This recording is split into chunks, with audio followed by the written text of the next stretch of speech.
አቶ ሙሳ መሐመድ ይባላሉ። ኗሪነታቸውም በአዲስ አበባ ከተማ ነው። የምርጫን ፋይዳ ጠንቅቀው በመረዳታቸው በኢትዮጵያ እስካሁን በተካሄዱ ምርጫዎች ሁሉ በንቃት ተሳትፈዋል። ዘንድሮ ለሚካሄደው ምርጫም የመምረጥ መብታቸውን ለመጠቀም የምርጫ ካርዳቸውን በማውጣት ዝግጅታቸውን አጠናቀዋል። ከዚህ በፊት የተደረጉ ምርጫዎች በሙሉ መርጫለሁ።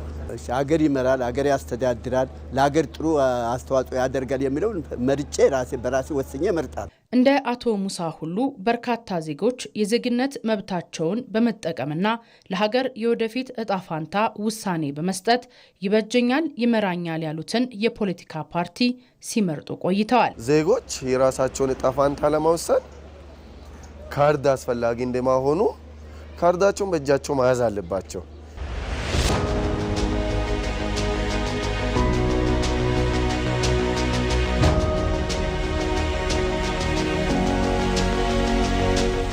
መምረጥ መብት ብቻ አይደለም፣ ሀገራዊ ግዴታም ጭምር ነው።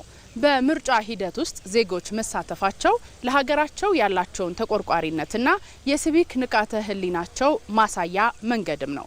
አንድ ድምጽ ለውጥ የማምጣት ትልቅ አቅም አለው። ይህን ድምጽ ምን ይሰራል ብሎ ካለመምረጥ ይልቅ በምርጫ ሂደት ውስጥ በመሳተፍ የተሻለችና የበለጸገች ሀገርን ለመገንባት በሚደረገው ጥረት ውስጥ ተሳታፊ መሆን ይገባል። ይህንን ለማድረግ ደግሞ ከወዲሁ የምርጫ ካርድ መያዝ ተገቢ ነው። እኔ ለመራጭነት የሚያበቃኝን ካርድ ይዣለሁ።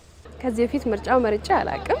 የምርጫ ጥቅም ብዙም ስለማይታየኝ አሁን ላይ ግን 7ኛ ዙር ምርጫን ለመምረጥ ዝግጁ ነኝ። በዲሞክራሲያዊ ስርዓት ውስጥ ምርጫ የዜጎች የስልጣን ባለቤትነት መገለጫ ቢሆንም በተለያዩ ምክንያቶች በምርጫ ሂደት ላይ አለመሳተፍ በሀገር የፖለቲካ ባህልና በግለሰቦች ሁለንተናዊ ሕይወት ላይ የራሱ የሆነ ተጽዕኖን ያሳርፋል። ለመሆኑ በምርጫ አለመሳተፍ በግለሰብ ደረጃ ምን አይነት ተጽዕኖ ይኖረዋል? አንዱ የዲሞክራሲ ምሰሶች ከሚባሉት ምርጫ ነው። አቅም ማለት ነው። 2-3 መገለጫዎች አሉት። አንደኛ የሚፈልገውን ሰው የሚመርጥበት ነው። የሚፈልገውን በሌላ መልኩ ይሆነኛል፣ ይመራኛል ያለውን መርጦ ሳይሰራለት ከቀረ ደግሞ ድምጽ በመንፈግ አቅሙን የሚያሳይበት ነው። አንዳንድ ጊዜ ምን ይጠቅማል እኔ ድምጽ ሰጠሁም አልሰጠሁም ተብሎ ይታሰባል ነው። በሌላ መልኩ እንደዚሁ የፖለቲካ ፓርቲዎችን በተመለከተ ምረጡኝ ብለው ቅስቀሳ ሲያደርጉ ብንመጣችሁም እኮ ድምጻችሁ መንግስት ለመመስረት ስለማያበቃ ለምን ትለፋላችሁ ይላሉ። ነገር ግን እኔ ድምጽ የምሰጠው ፓርቲ ድምጽ የምሰጠው መንግስት እንደማይሆን ባውቅም ዝም ከምል እነዛ የሚገቡት ፓርቲዎች ጥቂትም ቢሆኑ ድምጽን ይዘውልኝ ነው የሚገቡት። መንግስት ለመመስረት ብቻ አይደለም አንዳንዴ ድምጽ የምንሰማው ለመወከልም ጭምር ነው። መወከልን የሚያክል ትልቅ ነገር እንደዋዛ መመልከት ቀላል ነገር አለ። በጥቂቶች ድምጽ ብቻ የሚመረጥ መንግስት የብዙሃኑን ፍላጎት ላያንጸባርቅ ይችላል። ይህም የፖለቲካ ተቋማት ህዝባዊ ቅቡልነት እንዲያጡ ያደርጋቸዋል። አለመምረጥ እንደ ባህል እየተለመደ ሲመጣ ደግሞ ትውልዱ በሀገራዊ ጉዳዮች ላይ ያለው ተሳትፎ እየቀነሰ እንዲሄድ ያደርጋል። ኢሌክሽን አንዱ የዲሞክራሲ ምሰሶ ከመሆኑ አኳያ ሀገር ላይ በጣም ከባድ ነገር ይፈጥራል። እውነት ለመናገር ማህበረሰቡ ያጎለበታቸው ባህሎች አሉ አይደል? ለምሳሌ የእድር ዳኛ ሲመረጥ እገሌ ገሌ ይባልና በአብላጫ ድምጽ ይመረጣል። እገሌ ሁን ብዙ ሰው ከመረጠ ይመረጣል ማለት ነው። ዲሞክራሲ እንደዛ ነው የሚያድገው።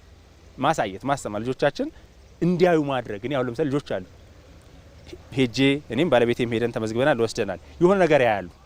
ሁሉ ጊዜ ጥራይ ዱሩ ብቻ አይደለም።